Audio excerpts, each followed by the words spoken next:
سب سے پہلے تو آخر کار کی اشاعت پر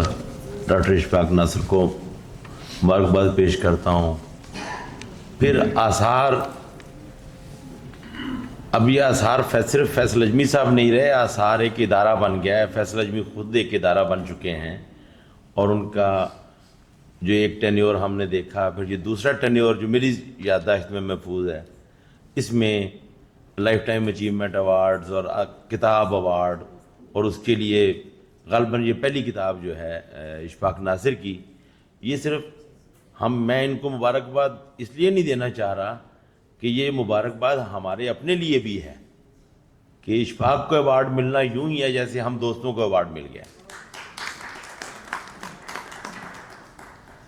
اشفاق سے اول جو ملاقات ہوئی یا رہی وہ اکبر ناصر کے حوالے سے تھی۔ شکیل صاحب اشفاق کے کلاس فیلو تھے اور میں اکبر کا کلاس فیلو تھا، لیکن پھر اکبر کی اور ہماری راہیں تھوڑی سی ہٹ گئیں کہ وہ مصروف زیادہ ہوتے گئے، لیکن اشفاق صاحب جو ہیں ان کی شاعری جو ہے وہ ہمیں وقتاً فوقتاً پہنچتی رہی۔ آخر کار مجھے تھوڑی تاخیر سے ملی، سوموار کو ملی، ورنہ جو دوست جانتے ہیں انہیں معلوم ہے کہ میں لکھ کے ہی لاتا ہوں، گفتگو نہیں کرتا زبانی۔ لیکن کتاب دیکھ کر اندازہ ہوا اور پھر پڑھنے کے بعد مزید یقین پختہ ہو گیا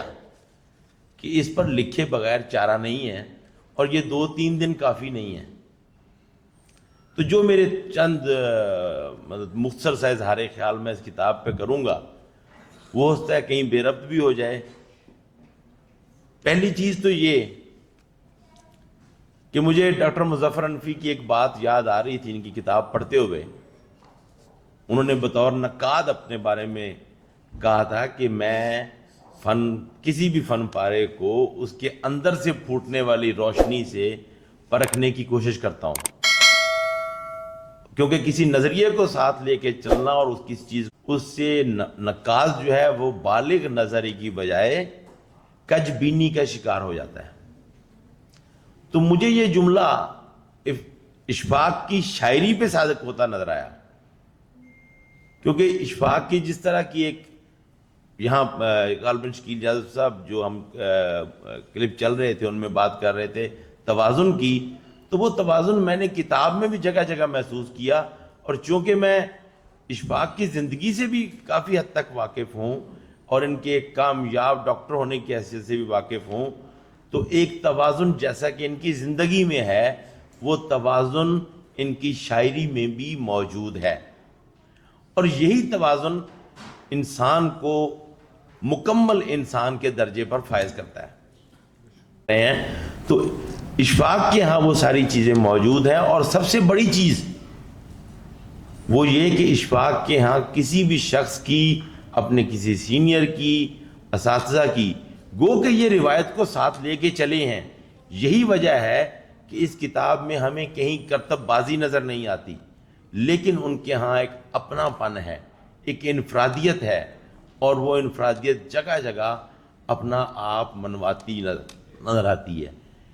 مجھے اس کتاب میں ایک شکوہ بھی ہے، شکوہ نہیں گلہ بھی ہے اشفاق ناصر سے، اور میں کر دینے کا عادی ہوں، وہ یہ کہ شاید اتنے برسوں بعد کتاب شائع کرتے ہوئے انہوں نے اس کا بھرپور انتخاب نہیں کیا۔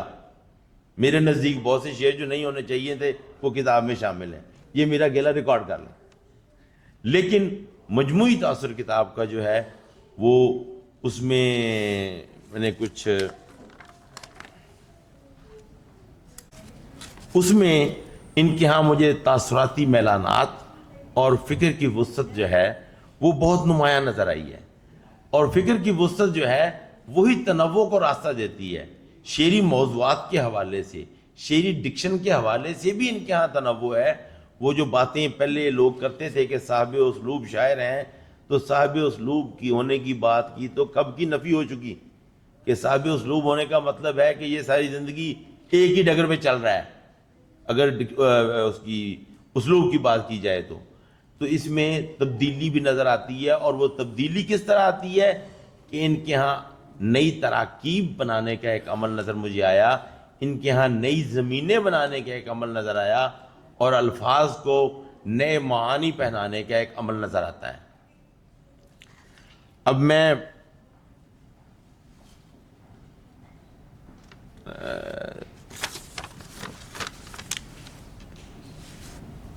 ایک زمینی بصری لمسی سطح پر اپنی بساط جماتے اس منفرد فنکار کے چند شاہکار پیش کرنا چاہوں گا۔ گو کہ شعروں سے منع کیا گیا تھا غالباً، لیکن شکیل جاذب صاحب نے میرا حوصلہ بڑھا دیا۔ اچھا، اپنے سے اب جو کچھ حسب تمنا نظر آنے لگے ہیں، اب جو کچھ حسب تمنا نظر آنے لگے ہیں، سینکڑوں بار بنائے گئے ڈھائے گئے ہم،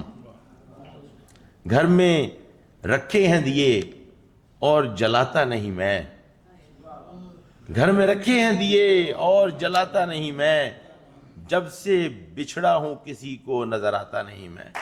معاشرے میں جو شکست و ریخت کا عمل جاری رہتا ہے، اس کی بڑی خوبصورت جھلکیاں ان کی کتاب میں مجھے جگہ جگہ نظر آئیں۔